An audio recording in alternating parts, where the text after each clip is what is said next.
he would argue with me a little bit about going and getting checked out after falling, right? You really feel like you need to do that? I can go next day. I gotta get a good night's sleep.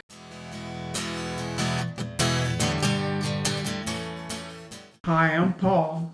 Hi, I'm Teresa, and we are going to talk about a few things that are kind of maybe medical related and a little bit of stroke oddities, if you will. So the first thing I want to talk about is balance and what happens when you fall, or what should happen after you fall. Paul has fallen a few times. Thankfully, nothing recently. But he would argue with me a little bit about going and getting checked out after falling, right? You really feel like you need to do that? I can go next day. I gotta get a good night's sleep. Yeah, he didn't want to go get checked out. And I want to say that it's really important that you do go get checked if you fall, or as a caregiver, if your stroke survivor falls. And part of that is because there are things that can be happening that you can't see. They may look like they're fine, but they could have a concussion if they hit their head. Paul fell one time in the bathroom. He was trying to pull something off of the wall for me, and he fell backwards and he hit his head on is that a knee wall? A knee wall. Had been wrapped with tiles, so I hit the tile and I fell on the floor. And he did not want to go get checked, but he literally hit his head on that tile. So I had a little bump. Yeah, he did have a little bump on his head, didn't you? Yep. Mm-hmm. So when did we go? Did we go that day? The next morning? That was late in the evening, and we went the next morning, and the doctor also told him at the hospital that he should always come and get checked when he falls. And he fell another time that we went and got him checked. He fell, and when he falls on his right side. I fell a couple of times. Once in the driveway. Yes. And I got black and blue. Mm-hmm. And I fell once in the yard when they're watching them cut trees down. I got up, no problem. And I fell another time in the yard, going from the patio to the grass. It's like a 4-inch step down. And my right foot is affected, so it didn't land right. When I tried to step on it, went over and I fell on my rear end, and I couldn't get up. So I had to call somebody to come get me. So he had his Apple Watch on, and he was able to just use the watch to call our son to come and help him get up. So that was very convenient because he doesn't always have his phone in his pocket, of course, when he's at home. So when he went outside and he didn't have his phone, he at least had the watch and was able to call and say, hey, help me get up. So, and my son was in the house. He just didn't know that he was outside or that he'd fallen. So, but I wear a brace on my leg for my foot, and I couldn't use it to get up. But when I fell once before in the yard, I didn't have the brace on. I got up. I couldn't bend my ankle enough to put the brace on to get up. So that's the downside of the brace, although the brace normally does help you be more steady and walk, right? Yeah.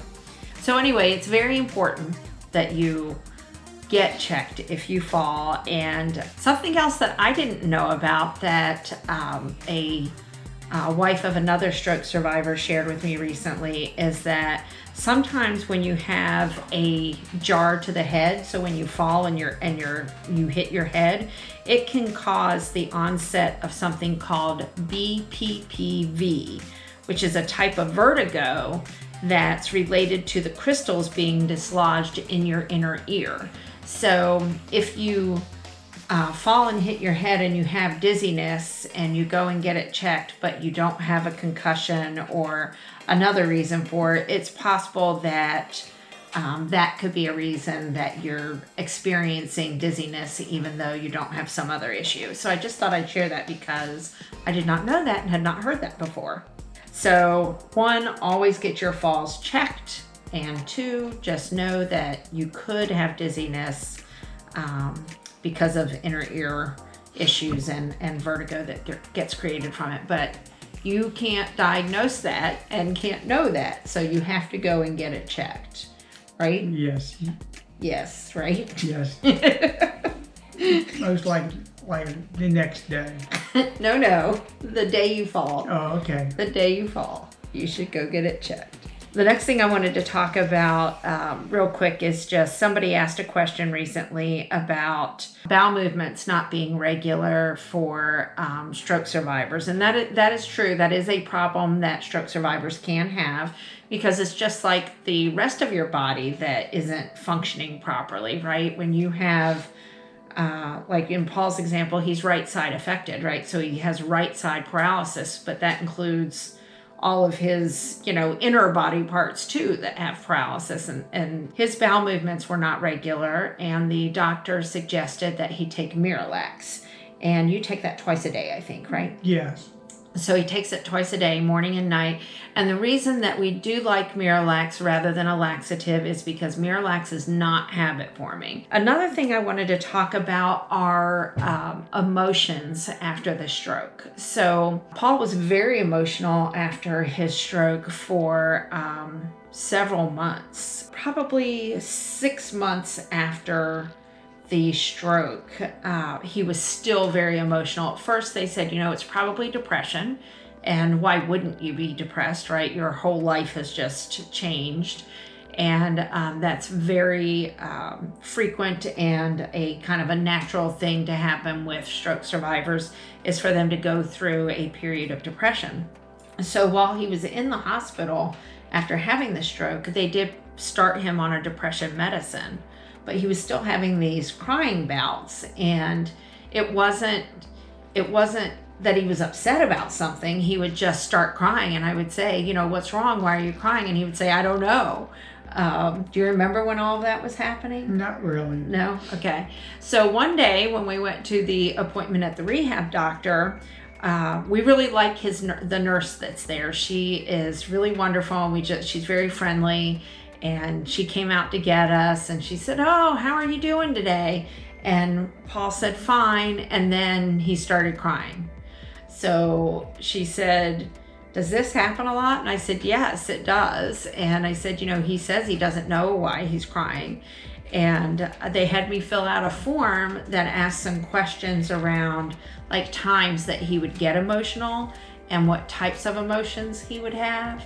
They felt like he was having symptoms of something called PBA, which is where you are not able to control your emotions. So they put him on a medicine called Nuedexta, and it worked wonders. Like, he stopped being emotional, he stopped the crying at inappropriate times. So that medication has been a lifesaver, and he was on it from 6 months after the stroke until just recently, just last month, as a matter of fact. So for 2 years, he took that medication, and then we weaned him off of it slowly, and he hasn't been taking it for a month, and he's no longer having those issues. But if your stroke survivor is having that type of issue, then talk to one of their doctors, preferably a doctor that knows more about strokes. So like our rehab doctor was the perfect person to talk to about that. But in any case, talk to a doctor and find out if, if PBA is possibly something that your stroke survivor is experiencing.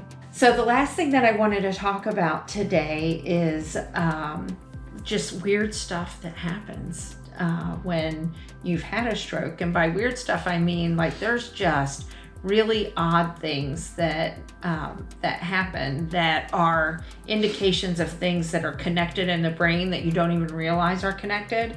So I'm going to let Paul talk about what happens when he yawns. So sometimes when I yawn, my hand goes up, my whole arm goes up, my hand turns up, my leg goes up. I had the stroke on my right side, so my right leg goes up, my feet curl and turns in. It's just when I'm in a chair yawning, and sometimes I yawn, my face, my right eye goes shut. It's just weird because I got no control over it. And when your right leg goes up, I know sometimes it won't come back down for a minute or so, right? Yeah. It's just stuck up in the air. Yeah, sometimes I get up and get out of bed, I stand up and my right foot is like standing on tippy toe, it feels like. It has to wait about 30 seconds and it finally goes down. But I mean, even when you yawn, Yeah. it gets stuck up in the air, right? When I yawn. And sometimes, like, his fingers are kind of curled a little bit, not a lot, but a little bit.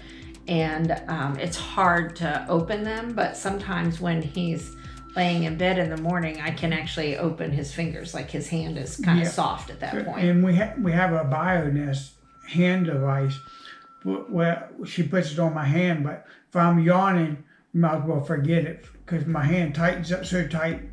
It's like making a fist and I can't even open my hands. I can try to pry my hands apart, my fingers, and they're just tight as it can be. Yeah, we did a video showing us, showing me putting the BioNest device on him. And if you watch that video and you see me putting that on there, just what he's talking about is if he's just yawned, he'll tell me we have to wait, that we can't even try to get it on there because his hand is so tight after yawning that there's no way to get it open for me to put the device on his hand. And sometimes when I sneeze, if I'm standing up, I gotta hang on to something. Sometimes I sneeze, I throw myself off balance. I always gotta hang on to something. Mm-hmm. And so I can't really cover my mouth up because I'm hanging on with my other hand. And you know, before you had your stroke, when you would sneeze, you sneezed kind of funny. Like, we all used to make fun of you because you would sneeze for 8 to 10 times. Anytime you sneezed, you always sneezed a lot, like right in a row, right? But now it's like 1 or 2 times. Mm-hmm.